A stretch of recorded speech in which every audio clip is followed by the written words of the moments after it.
Okay, so let's implement an Amazon Web Service using a Linux image.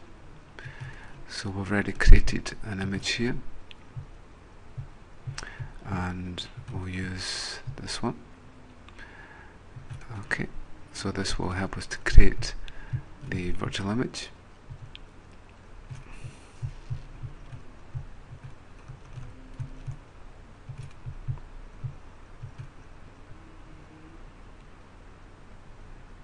Just takes a little minute to create it. And there we go. And we'll use a key pair. So it's from the key pair that we get the key that will be used, the private key will be used to access the image. Okay, so if we look at our instances, and then we can see it's pending just now. It just takes a little minute to start up. So the Ubuntu image is fairly secure in its setup, in that we can't automatically connect to it as we did with the remote desktop for Windows. This takes a little minute to start up. Okay, so it's started up, and we'll just have a look at the address which we can access it with, and it is there. Okay, so we'll just take this and we'll copy that. Now what we'll do is that we start up a Ubuntu image.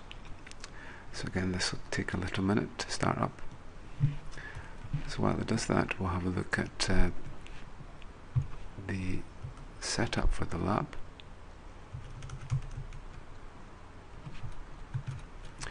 Okay, so we're going to log in, and then we're going to set up our private key to be able to access it, then use SSH to be able to connect to our virtual image. Then we'll install the web server, install PHP, then go on to install Telnet, FTP and MySQL. Okay, so it's still starting up, just takes a little minute. Once it's started up, we'll log in, and what we've got to do is to take our private key. So we'll take this and then paste it into a file, and that will be our private key file, and it's with this private key that we'll be able to access the virtual image. Okay, so it's just starting up. It just takes a little minute.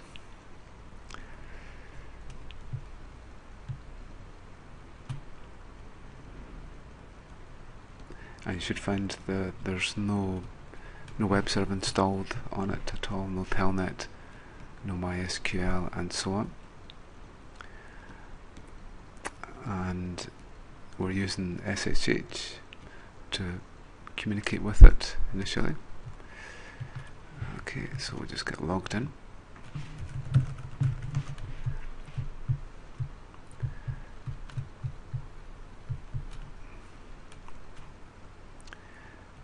Okay, so we've copied the private key over into the clipboard, and then we should be able to paste that into our Linux image and then be able to access the remote image.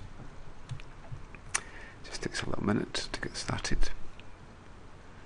Once it's started, then it should be fairly quick to get it all set up.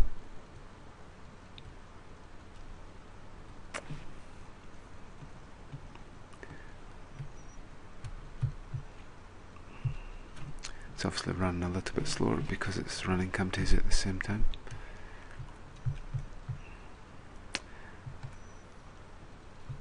Okay, so now we can see if we can get connected to our virtual image. So we log in with the Ubuntu username. We're not allowed to use the super user login for our remote image to make sure security is fairly strong.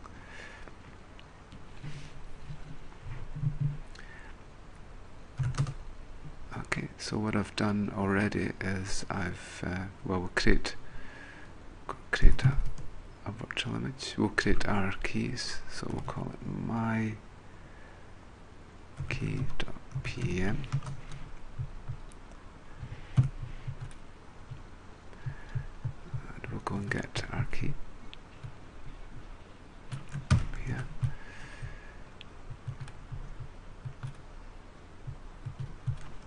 Let's make sure we get it.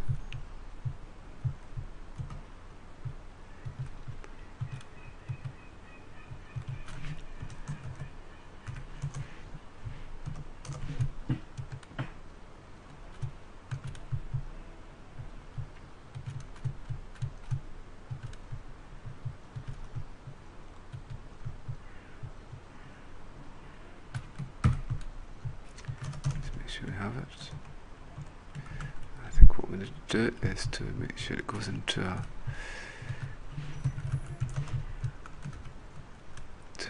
Notepad. We'll go into our virtual image and then we'll paste our key. Oops. So let's try that again.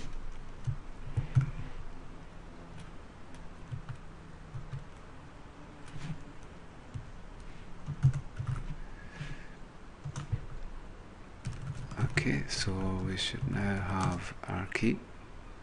That's fine. So we'll just try and connect to our virtual image now.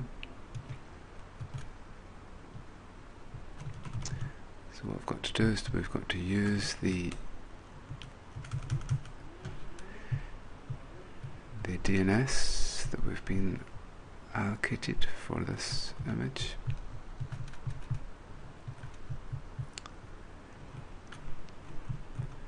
And we'll just paste it in here, so this should log in with the Ubuntu username.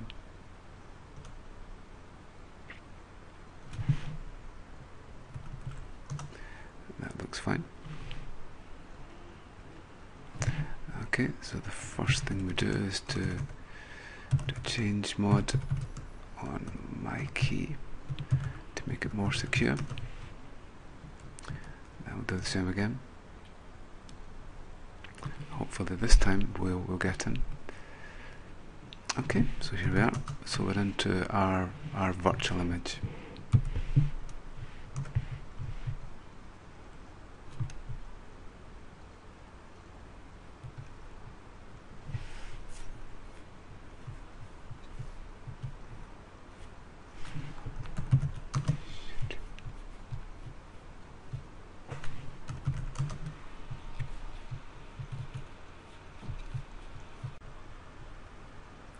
Now what we'll do is we'll install the web server on it, and to do that we can use this command.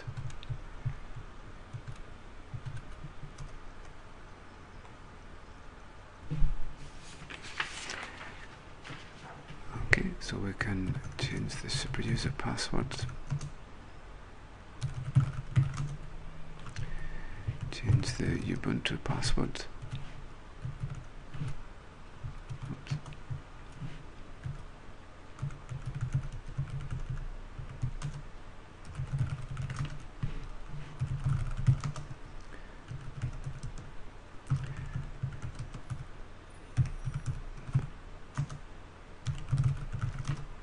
As we'll be using this to log in later. Okay, so now what we'll do is we'll install Apache. The previous command just installed the upgrades, so we'll now install the Apache web server. Just takes a little minute to start up, and then hopefully we should be good to go. So what we'll do is we'll get the URL again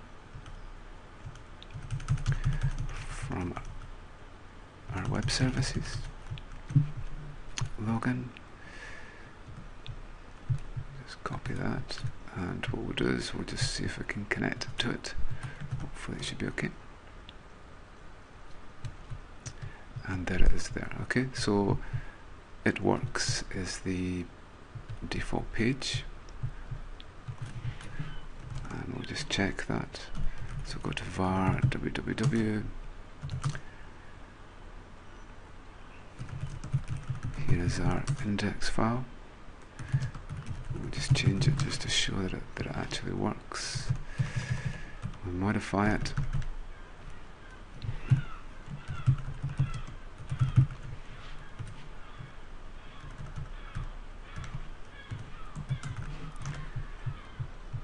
Oops. So we need to become super user.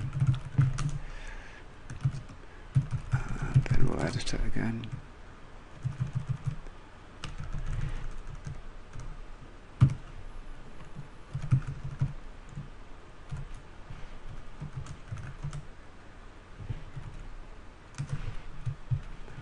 Go back to our web page connection from here, I think.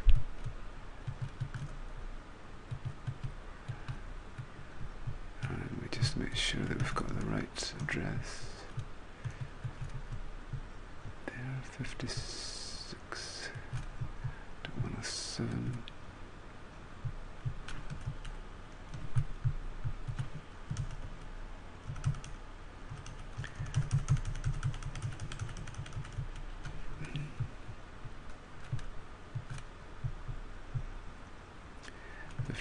.107, and we just check that we have our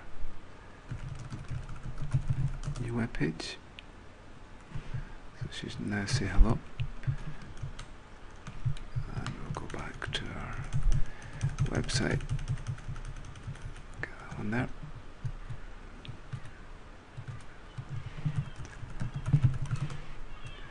There we go. So that's modified. It was in the cache, so it didn't actually load it again. Okay, so that shows us how we can set up our web page. We can go into the var log Apache 2 folder, and then we should see our accesses to the website then.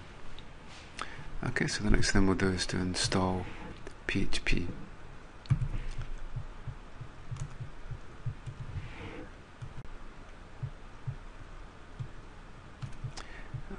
So we'll go ahead and install PHP.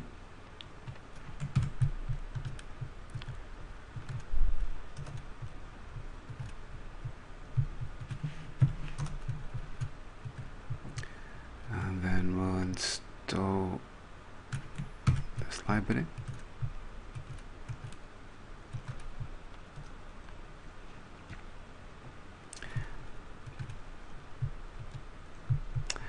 Okay, so now what we'll do is we'll go back to our home folder, and then we'll copy index.html into new.php.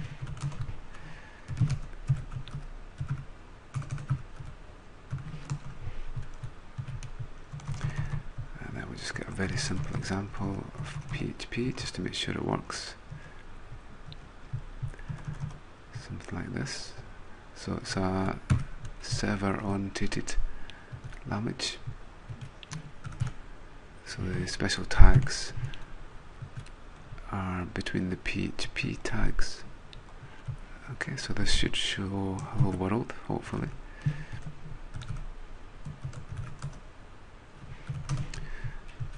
Okay, so we've got a file new.php,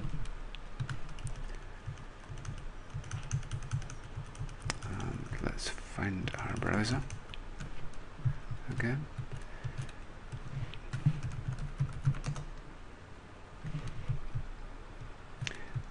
Okay, so it doesn't look like PHP has been installed yet, so we can go back here. And now what we do is that we need to restart our server.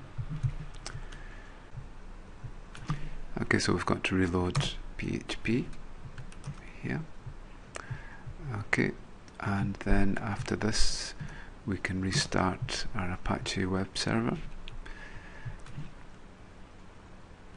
It just takes a little minute to do this. So we should now have PHP registered.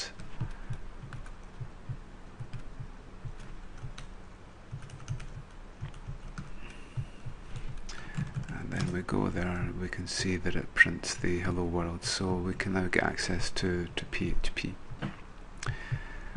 Okay, so we can do lots of things with PHP if we want. For example, this piece of code. Go back to www.u.php.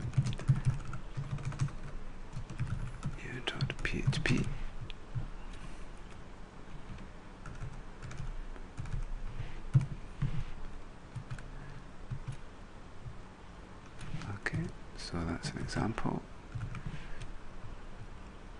here. And we'll go back to our page. Here we go, so that's made it bold, and then we can get a hypertext link.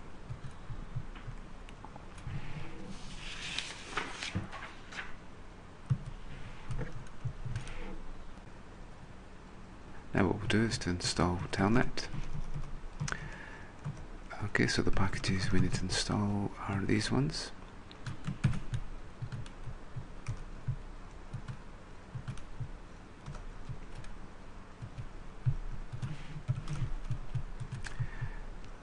And also this one.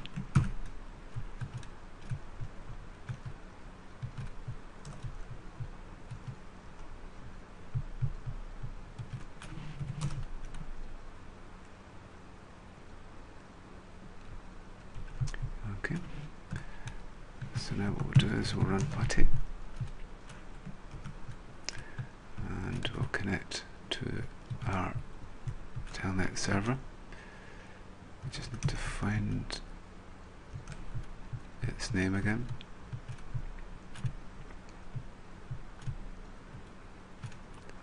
Here it is. Just copy that, paste that in here.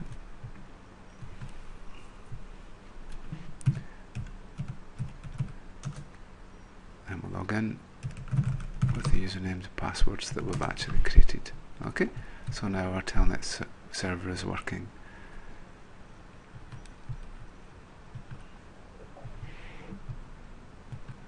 So let's install our FTP server. So we need this package here.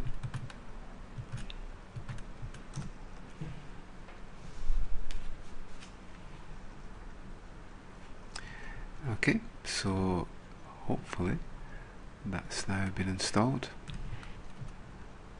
And what we'll do is we'll just Telnet into our image.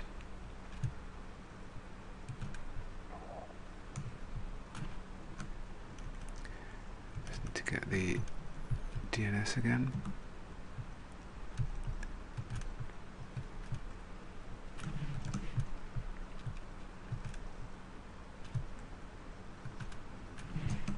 Port 21.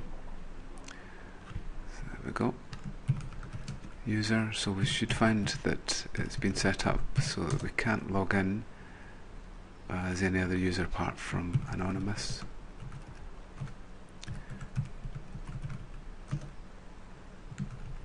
And then we just use our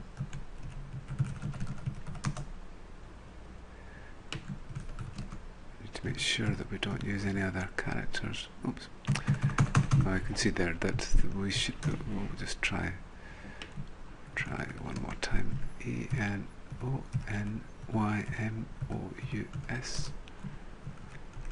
password. Normally we give our email address, and there we go.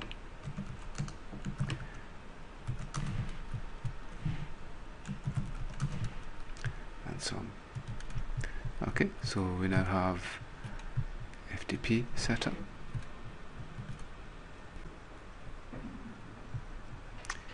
Okay, so now let's install our MySQL database server. So to do this, we have two packages here.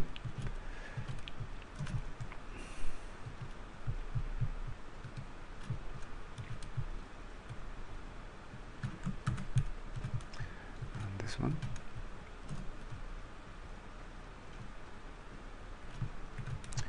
We'll stop our server and then start it again so that we can load MySQL. Okay, so we'll then log in.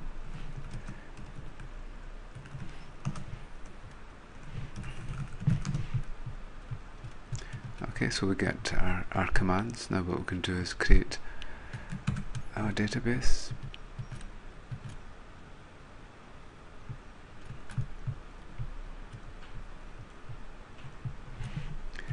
Let's just type it in.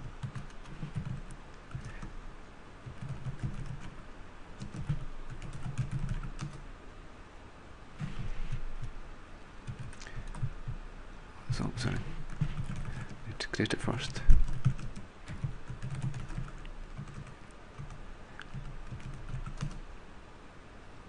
Oops. Let's start again.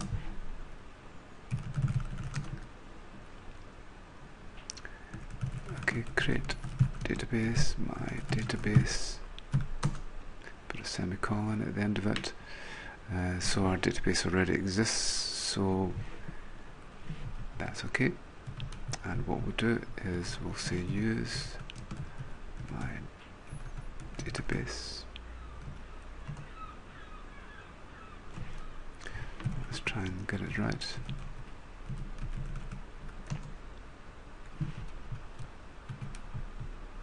Okay, and then in a similar way we can create a table, insert rows and so on. So all we do is, looks like there is already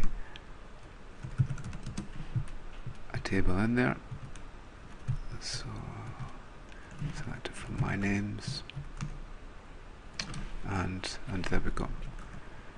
Okay, so that shows an example of how we set up MySQL.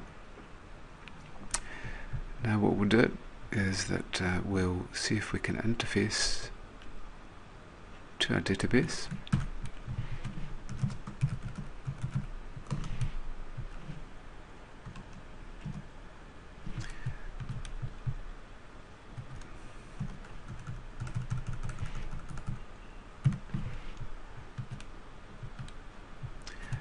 Okay, so this should connects to my database, gets the names and so on from it.